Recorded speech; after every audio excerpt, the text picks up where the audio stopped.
আজকে একদম সকাল সকালে রান্না বান্না করে নিলাম, কোনো নাস্তা বানানো নাই, ঘুম থেকে উঠে রান্না বসায় দিলাম। জানি না মাথা কি চিন্তা আসলো, ভাবলাম যে আজকে একদম সকাল সকালে রান্নাটা করে নিব। যাই হোক, আসসালামু আলাইকুম, কেমন আছেন সবাই? আশা করি যে যেখান থেকে দেখছেন সবাই অনেক ভালো আছেন। এই তো আজকে রান্নার সব আয়োজন করে নিলাম একদম সকালবেলায়। তো এখানে মুরগির মাংস রান্না করব আর লাউ শাক রান্না করব। লাউ শাক হচ্ছে তেলাপিয়া মাছ দিয়ে আমার বেশি ভালো লাগে, আর হচ্ছে শুটকি দিয়ে। এই দুইটা ছাড়া আমার মনে হয় লাউ শাক আর কোনো কিছু দিয়ে খেতে ভালো লাগে না। তো এখানে যে ডাল রান্না করে নিলাম, ডাল রান্না হয়ে গেছে, ডাল আর ভাত হয়ে গেছে, দুইটাই হয়ে গেছে। কারণ আমার মনে হয় আসলে সকাল সকাল রান্নাটা করে ফেললে ভালো হয়। তো মাঝে মধ্যে এরকম হয় আর কি, সকালবেলা রান্নারে একটা মাথায় বুঝ চাপে যে সকাল সকাল রান্না করে ফেলবো। তো প্রতিদিন তার সম্ভব হয় না।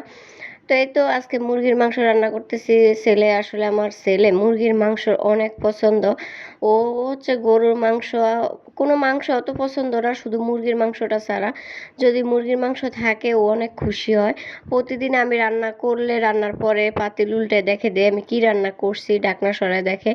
তো যদি দেখে মাংস নাই, ওদিন একটু মন খারাপ হয়ে যায়।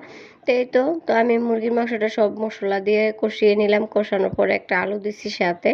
আলু আবার আমার খেতে ভালো লাগে, আমার ছেলে খায় না আলু। তো ও শুধু মাংসই খাবে। তো যাই হোক, এটাকে ভালো করে নিয়ে আমি ঢাকনা দিয়ে রেখে দিলাম।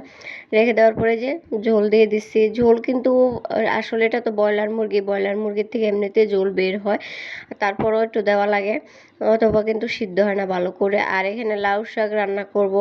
লাউ শাকগুলা হচ্ছে তেলাপিয়া মাছ দিয়ে রান্না করব। তো সরি, আমার তেলাপিয়া মাছ দিয়ে খেতে ভালো লাগে বেশি। তো যাই হোক, এখানে মশলা সব কষায় নিলাম। কষানোর পর এখানে হচ্ছে লাউ শাকের ডাঁটাগুলো দিব। ডাঁটাগুলো একটু সিদ্ধ হইতে তো সময় লাগে, তো শাকের ডাঁটাগুলো আগে সিদ্ধ করে নেব। তো এখানে ভালো করে একটু নেড়ে আমি এখন একটু পানি দিয়ে দিব। পানি দিয়ে লাউ শাকের ডাঁটাটা সিদ্ধ হলে তারপর আমি শাক দেব।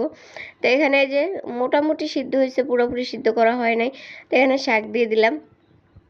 শাকগুলা কিন্তু খুব ভালো ছিল, কালকে নিয়ে আসছিলাম, তো আমার শাশুড়ি মা কেটে রেখে দিছে, এখন রান্না করতেছি। তো এই যে মাছ আমি ভেজে রেখে দিছিলাম, এখন এই যে দিয়ে দিলাম শাকের সাথে।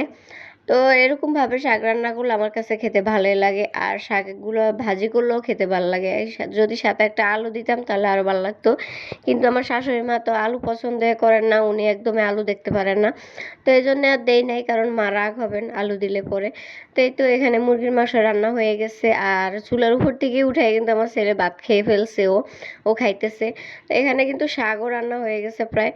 তো আমার ভিডিও যদি ভালো লেগে থাকে অবশ্যই লাইক কমেন্ট শেয়ার করবেন, আর যারা ইউটিউব থেকে দেখবেন তারা অবশ্যই ইউটিউব চ্যানেল সাবস্ক্রাইব করবেন, আর যারা ফেসবুক পেজ থেকে দেখবেন তারা অবশ্যই পেজটা ফলো করবেন। সবাই ভালো থাকবেন, আল্লাহ হাফেজ।